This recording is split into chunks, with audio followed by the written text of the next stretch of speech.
والعاقبة للمتقين والصلاة والسلام على سيدنا الأنبياء والمرسلين أما بعد فأعوذ بالله من الشيطان الرجيم بسم الله الرحمن الرحيم نبی کریم رسول کریم صلی اللہ علیہ وسلم کے بارے میں ایک بار درود و سلام کا نظر پیش کیا اللهم صل على سيدنا مولانا محمد وعلى آله وسلم صلاة وسلام على سيدنا الأنبياء والمرسلين وعلى آله وأصحابه أجمعين وبارك وسلم اللهم أرنا الحق حقا وارزقنا اتباعه وارنا الباطل باطلا وارزقنا اجتنابه ربنا آتنا في الدنيا حسنة وفي الآخرة حسنة وقنا عذاب النار آمين يا رب العالمين. أما بعد قال الله تبارك وتعالى في كلامه العزيز والفرقان الحميد إن أول بيت وضع للناس الذي ببكة مباركا وهدى للعالمين فيه آيات بينات مقام إبراهيم ومن دخله كان آمنا ولله على الناس حج البيت من استطاع إليه سبيلا ومن كفر فإن الله غني عن العالمين. صدق اللہ العظیم. حاضرین سامعین اور مسلمان مکرم، آج ہمارے اس خطبہ جمعہ کا عنوان ہے حج و قربانی کی فضیلت و اہمیت وہ ہمارا معاشرہ. سب سے پہلے یاد رکھیے کہ قرآن کریم میں جتنے بھی احکامات بیان ہوئے ہیں ان میں سے ایک حکم اللہ تعالیٰ کے گھر کا حج کرنا بھی ہے. اس حوالے سے اللہ پاک کی قرآن پاک میں ایسا سناتا ہے ان اول بیت وضع للناس الذی ببکۃ مبارکا وہدی للعالمین. بے شک پہلا گھر جو لوگوں کے لیے مقرر کیا گیا یقیناً وہی ہے جو مکہ میں ہے، بہت بابرکت اور جہانوں کے لیے ہدایت ہے. حضرت ابراہیم علیہ السلام نے شام کی طرف ہجرت کی اور ان کی اولاد میں تمام انبیاء شام میں ہوئے. ان کا قبلہ بیت المقدس تھا اور مسلمانوں نے اس قدیم قبلے کو چھوڑ کر کعبہ کو قبلہ بنا لیا. تو اس سے یہود مدینہ کو بڑی تکلیف ہوئی. ان کی تربیت کے لیے اللہ تعالیٰ نے بتایا کہ لوگوں کے لیے جو پہلا گھر مقرر کیا گیا تھا وہ مقدر مکرمہ ہے، جو بڑی بابرکت والا ہے، جو بڑا بابرکت جانوں کے لیے ہدایت بھی ہے.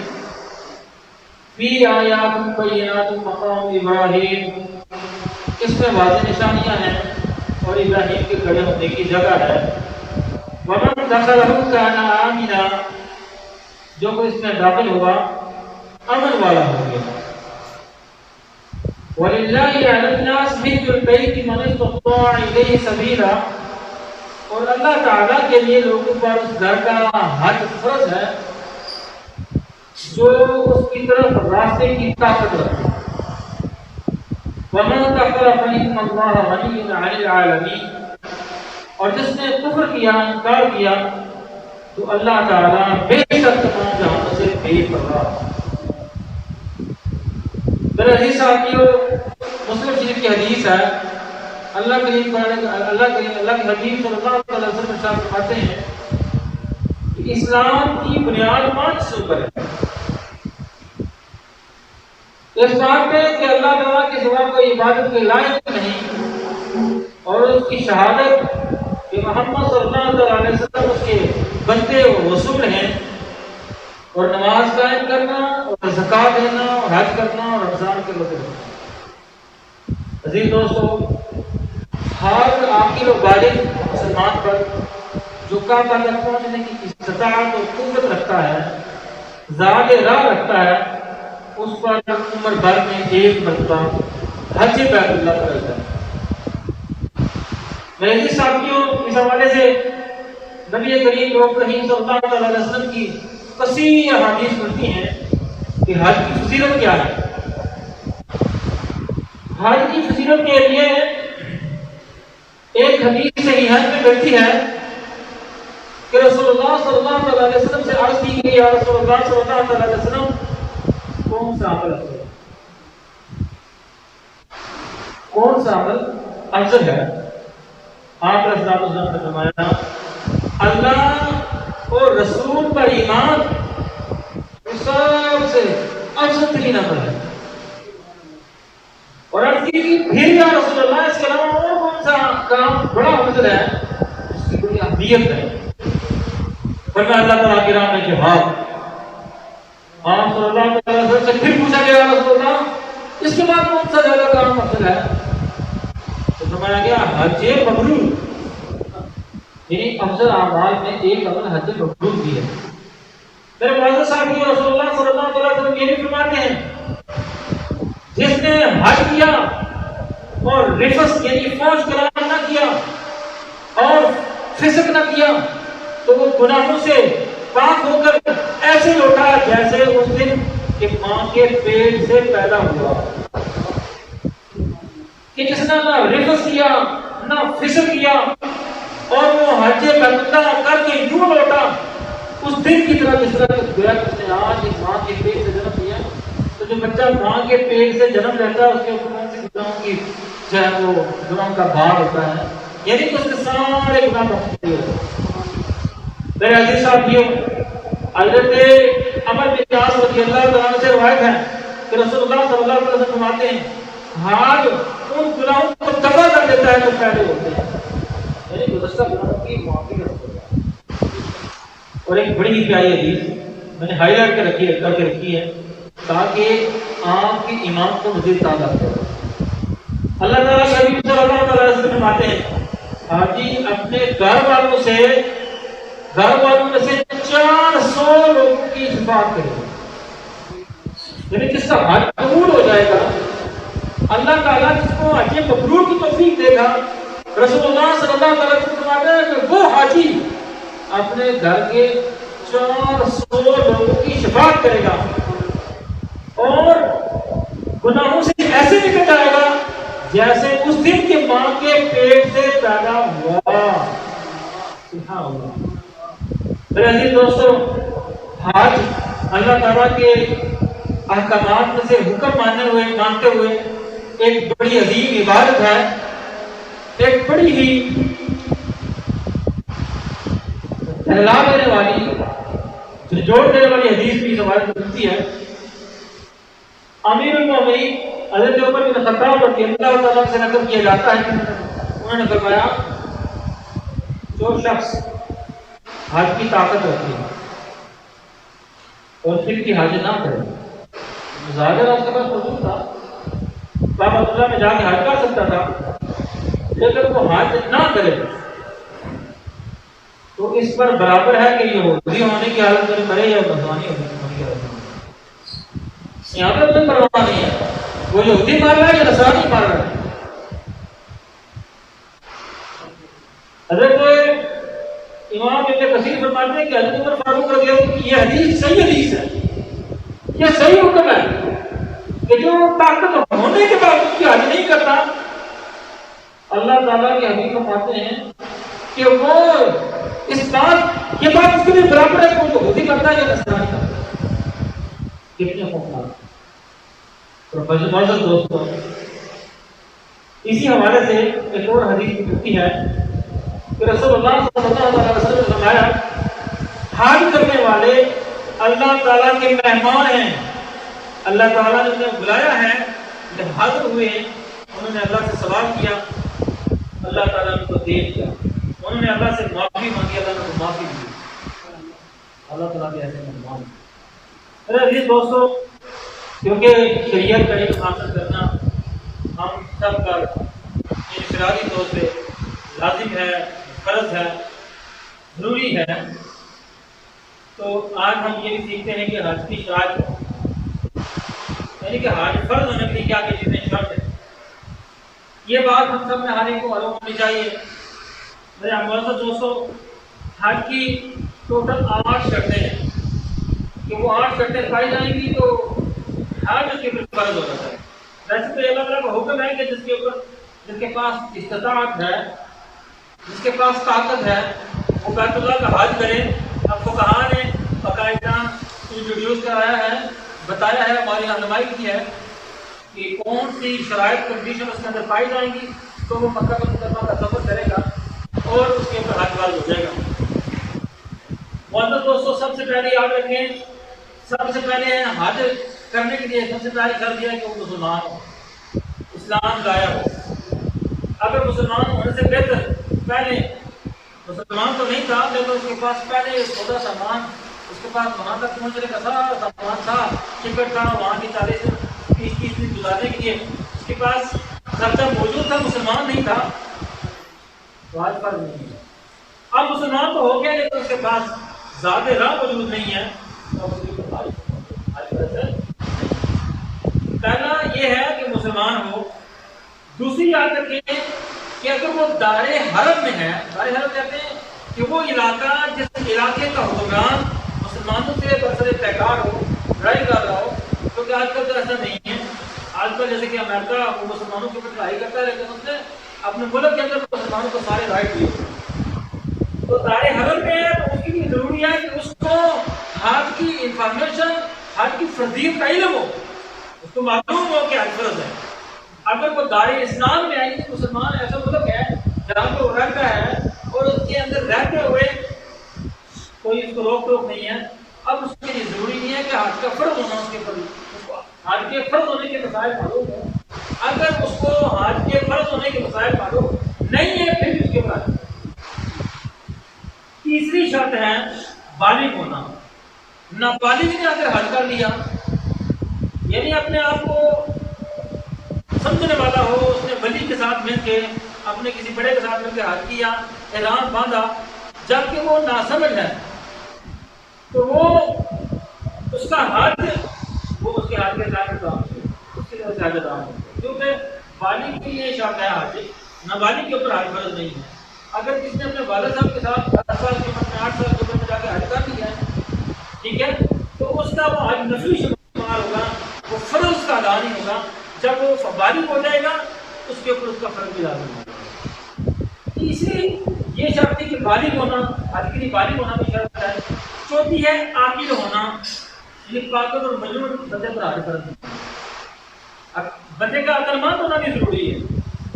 مجنون تھا، اگر وہ وقوف عرفہ سے پہلے جنون اس کا ختم ہو گیا، اس نے نیا احرام باندھ کر حج کیا، تو اب وہ حاجی بن گیا، اس کا حج ادا ہو گیا۔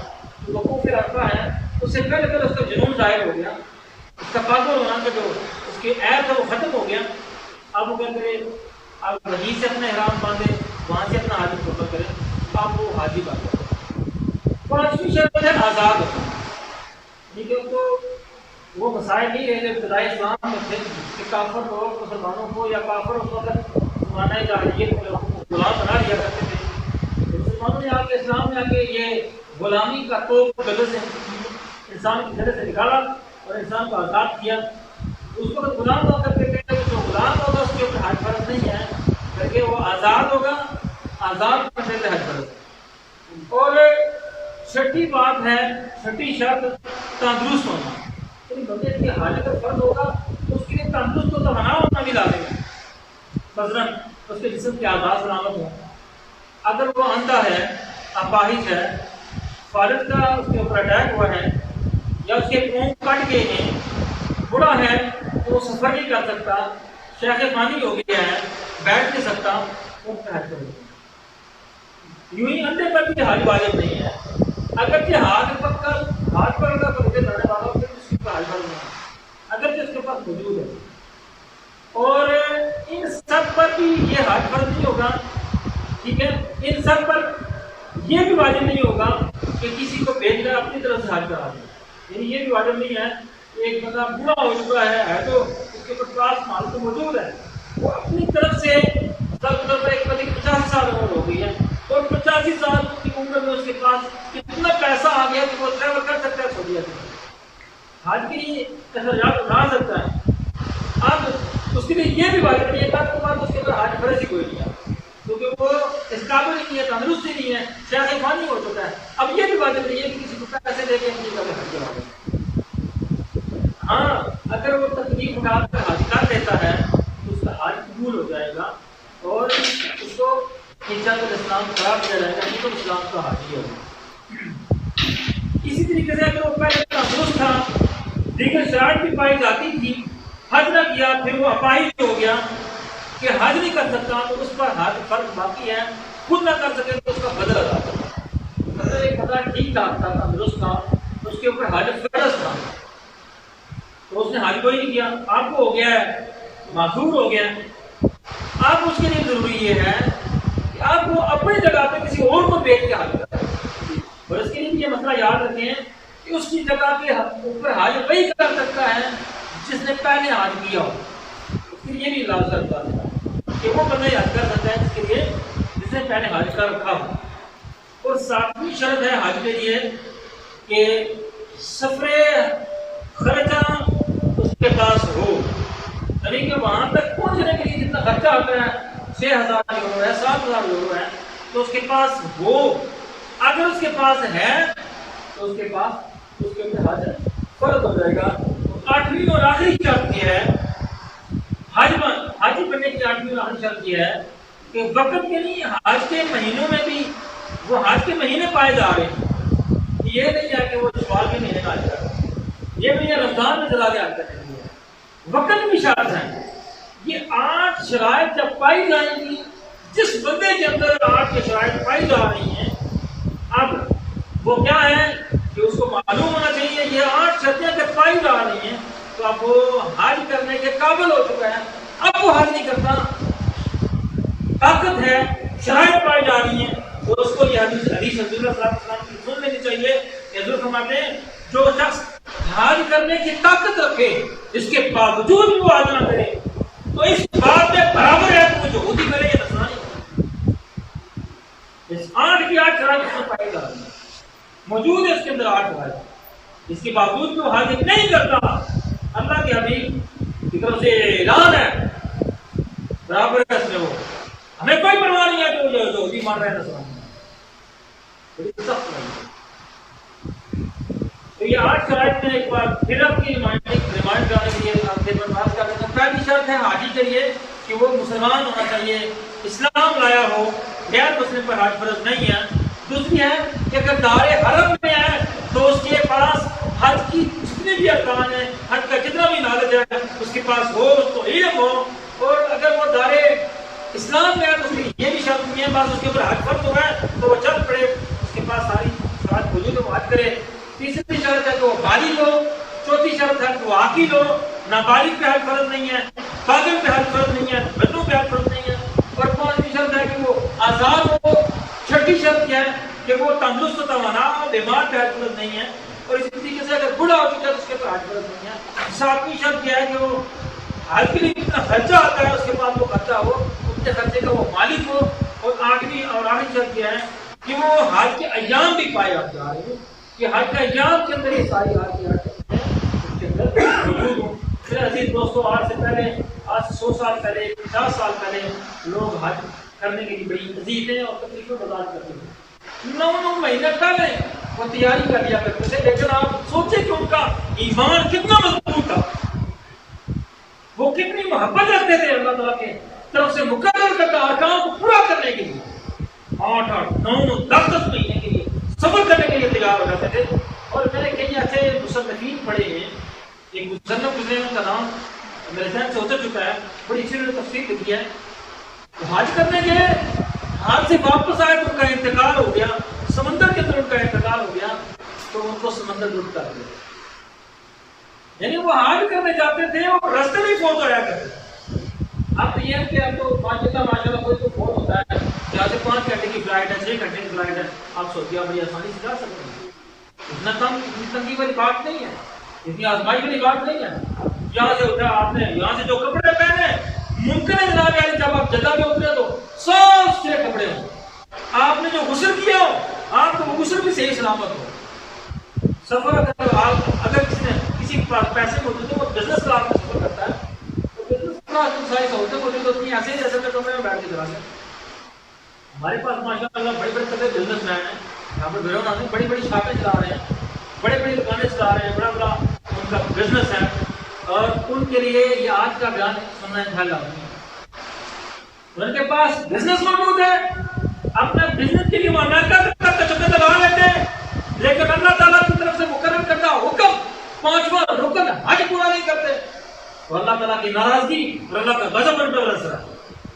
جیسے کہ اللہ تعالیٰ کی توحید کا اقرار کرنا، اللہ کے حبیب کی رسالت کا اقرار کرنا، روزے میں ایمان لے کر آنا، روزے رکھنا، اسی طرح زکات دینا اور اسی طرح نماز پڑھنا فرض ہے، یہ سارے ہم پہ لازم ہے، بالکل اسی طرح ہم پہ یہ حج کرنا بھی لازم ہے۔